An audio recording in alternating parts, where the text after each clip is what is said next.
Did you guys know I can't snap with my left hand? Maybe I should work on that. I can't snap with my left hand. A man that needs no introduction, TheDooo. TheDooo is kind of fucking amazing. And that's it. I say he needs no introduction, so if I go further than that, then that becomes an introduction of TheDooo. So we're gonna hear him sing Hallelujah. I've heard him sing once, I think, on like an Omegle thing, and his voice was good. So let's watch a headless guy sing some pretty music.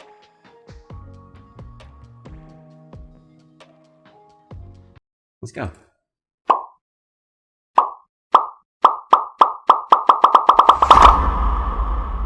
See, just that alone, I'm like, I don't think I ever would have the... That's why, like, if I'm going to get rich and famous, it's going to be very unorthodox, because I don't even have the patience to chop the comments and make a thing.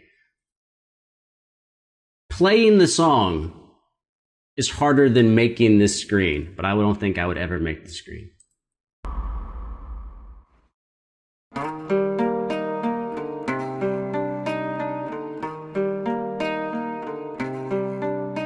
Well, I heard there was a secret chord. Fuck him for his voice being so good.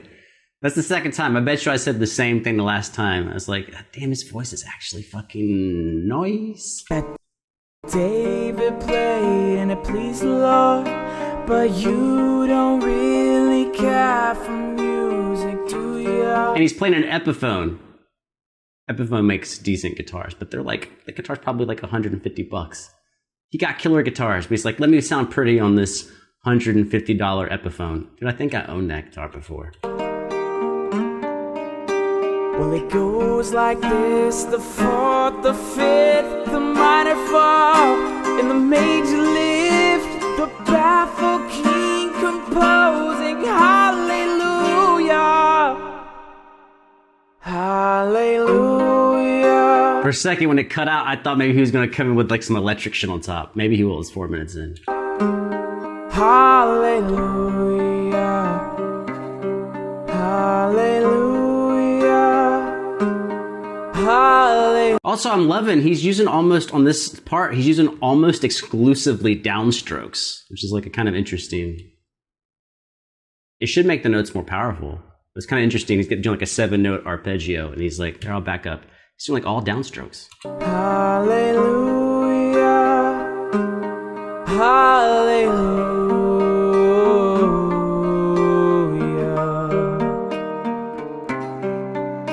Boom, boom, dum, dum. Well, your faith was strong, but you needed proof. You saw her bathing on the roof, her beauty and the moonlight overthrew ya. Oh, what's with the chord swells? Did he loop that? I never know. All that matters is that he fucking did it, and it's awesome. Tied you to her kitchen chair. She broke your throat, and she cut your hair. And from your lips she drew the hallelujah, hallelujah, hallelujah, hallelujah. It's a PR 100. You can see it in the sound hole. I 100% have had a couple of these fucking PR 100s. I also love that he is using that cut to black, but not really to transition. He's just using it like there's a pause in the music. There's where you take a breath and you restart the phrase. And instead of putting something there, he's just letting the black be the fucking pause. When you see other people's choices, you're like, that is kind of a fucking smart choice, man. Hallelujah.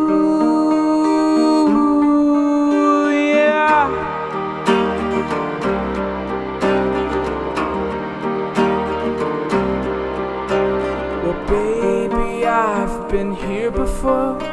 I've seen this room and I've walked this floor. I used to live alone before I knew you.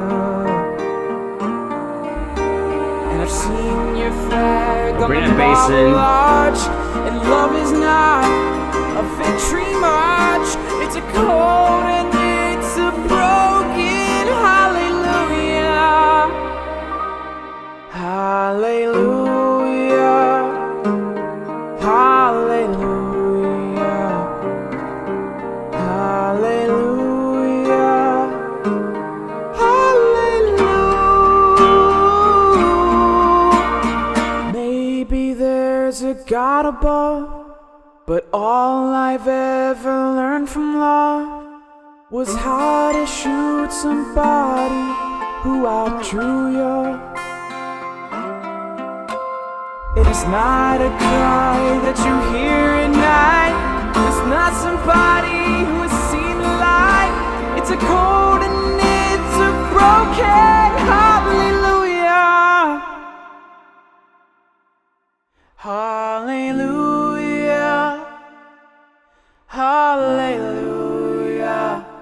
Oh, that's sick. That's that shit that Billie Eilish does now. That I think she uses the vocoder effect. I think. Hallelujah. Also, Imogen Heap way back did the same type of shit. Way back. 12 years ago? Hallelujah.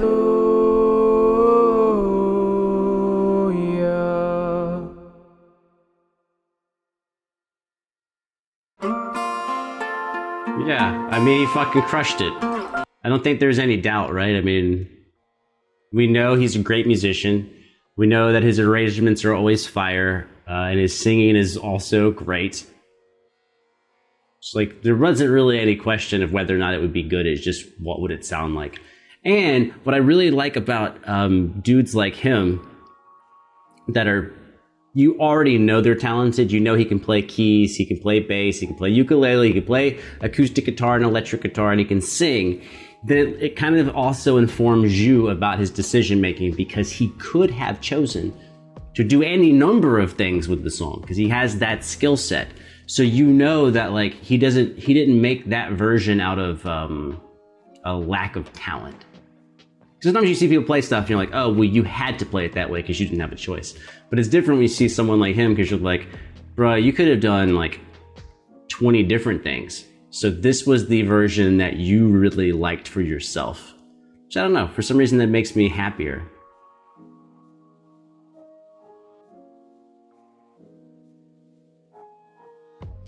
That's about it. Oh, the other part that was kind of cool was when, I don't think it was a key change. I think it was just a revoicing, but I'm not sure. You know, maybe my ear's sloppy. But when he moved the fret down to the fret, when he moved the capo down to the first fret, I'm thinking he just did that to have a bigger chord sound. I don't think it was actually a key change. I didn't hear a key change. But it was after one of them big breaks. But I kind of felt like it was still the same key. He just wanted to revoice the chords. Voicing. Voicing is not the notes in a chord. It's the notes you pick and the order of them vertically. For, fuck it. Let's take the most simple example in the world. Let's take two C major chords. It's guitar tuned. C major versus this C major. The difference between those two is called voicing.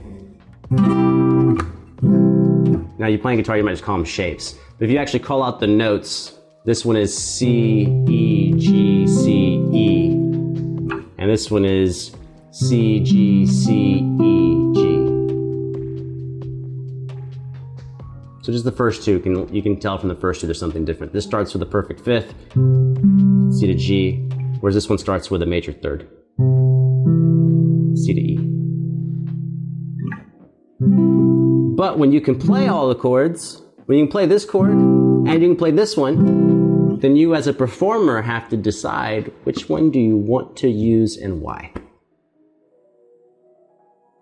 So that's like, it's like being the director versus being the actor, right? If I get hired for a gig or I'm playing for a friend and they go, I want this one or I want that one. Well, it's not up to me. They pick it. So I'm just the actor who has to play the role. But the director gets to go, ooh, no, I want these notes in this order.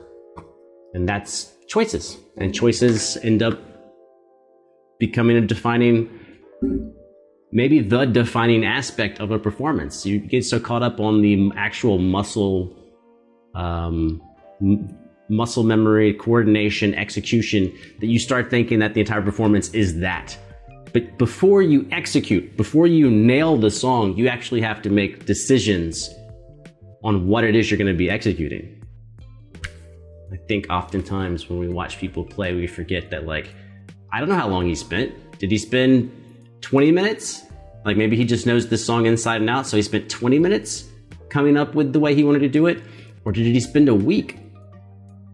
And if he spent a week, what were the different versions of this that he was thinking about for himself, and which ones did he rule out, and why did he rule them out? I think that's like, it's even more interesting than the song to me. You know the song. The song's pretty. What was he thinking about that led him to that version that he played? And when he brought in different elements, why did he bring them in? Why did he choose those? And why did he wait till that point in the song to do that? Composition, man. It's fucking awesome. That's a reaction. I know, because I was here. I watched it. And I was like, oh, that's a reaction. Like, oh, I'm reacting. Done.